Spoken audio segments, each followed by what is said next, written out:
Hello friends, இன்றைக்கி நம்ம மதியானம் லஞ்சுக்கு வந்து விரால் மீன் குழம்பு தான் வைக்க போகிறோம். வாங்க என்னோடய ஸ்டைலில் எப்படி வைக்கலான்னு பார்க்கலாம்.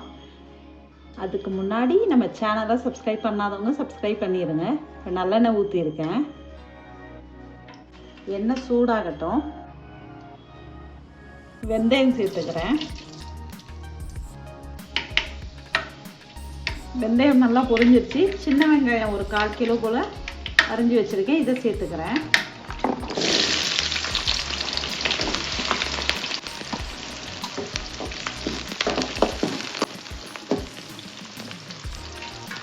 வெங்காயம் வதங்குறதுக்காக கொஞ்சம் கல்லுப்பு சேர்த்துக்கிறேன்.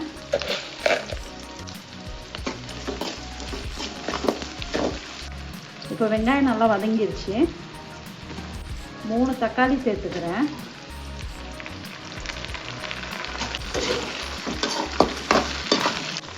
தக்காளியை வந்து கட் பண்ணி போட்டிருக்கேன். அதுக்கப்புறம் ஒரு 3 தக்காளியை இந்த மாதிரி மிக்சியில் அரைச்சி போட்டிருக்கேன்.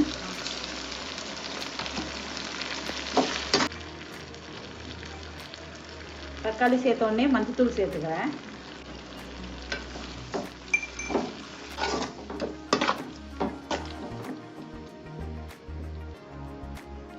ஓகே, தக்காளி வெங்காயம் நல்லா வேகட்டும். இப்போ வெங்காயம் தக்காளி எல்லாம் நல்லா வதங்கி ரெடி ஆயிடுச்சு. குழம்பு மிளகாத்தூள் சேர்த்துக்கலாம்.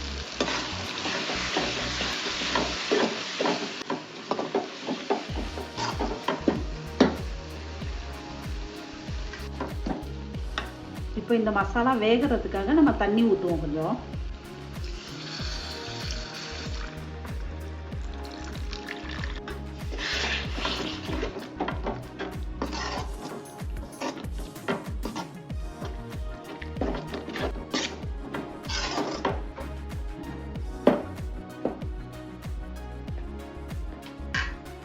மசாலாவோட பச்சை வாசனை போகட்டும். ஓகே, மசாலா வந்து நல்லா கொதிச்சு இந்த பச்சை வாசனையெல்லாம் போயிடுச்சு. மசாலாவோட வாசனையெல்லாம் போயிடுச்சு. ஒரு பெரிய லெமன் சைஸில் புளியை கரைச்சி வச்சுருக்கேன். இதை சேர்த்துக்கிறேன். இப்போது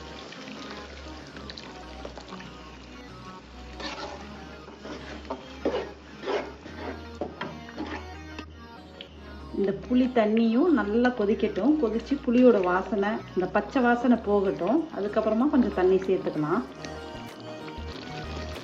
புளி சேர்த்ததுக்கப்புறம் நல்லா புளியோட பச்சை வாசனைலாம் போய் குழம்பு நல்லா கொதிக்க ஆரம்பிச்சிருச்சு. இப்போ இன்னும் கொஞ்சம் தண்ணி சேர்த்து நம்ம கொதிக்க வச்சு அதுக்கப்புறமா மீன் சேர்த்துக்கலாம்.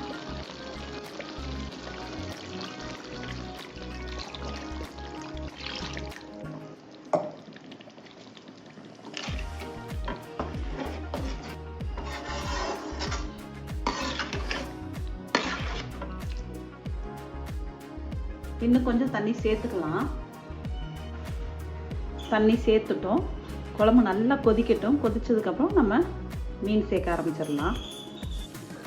இப்போ குழம்பு வந்து புளி ஊற்றுனதுக்கப்புறம் கொதித்து அதுக்கப்புறம் தண்ணி ஊற்றி திரும்ப கொதிச்சிருச்சு. இப்போ பச்சை மிளகாவை இந்த மாதிரி உடச்சி வச்சுருக்கேன். நான் இந்த ஸ்டேஜில் தான் பச்சை மிளகாவை ஆட் பண்ணுவேன். பச்சை மிளகா பாதி வெந்திருந்து அதை சாப்பிட்டு பாருங்கள். டேஸ்ட் ரொம்ப நல்லாயிருக்கும்.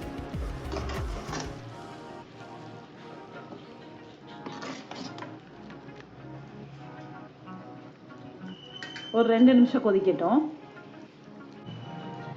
ஓகே, இப்போ நம்ம மீன் வந்து சேர்க்க ஆரம்பிச்சிடலாம்.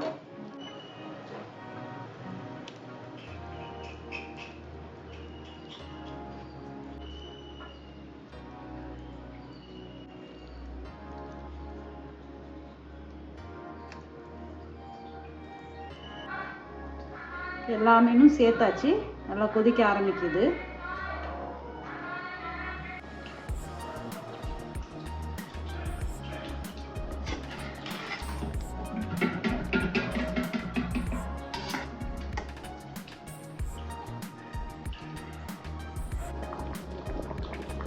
ஓகே, குழம்பு வந்து நல்லா கொதிச்சிருச்சு. மீனெல்லாம் வெந்துருச்சு. இப்போ நம்ம ஸ்டவ் ஆஃப் பண்ணிடலாம். ஆஃப் பண்ணதுக்கப்புறம் கொத்தமல்லி இலையை போட்டுக்கலாம். இப்போ கொத்தமல்லி இலையை போட்டுடலாம்.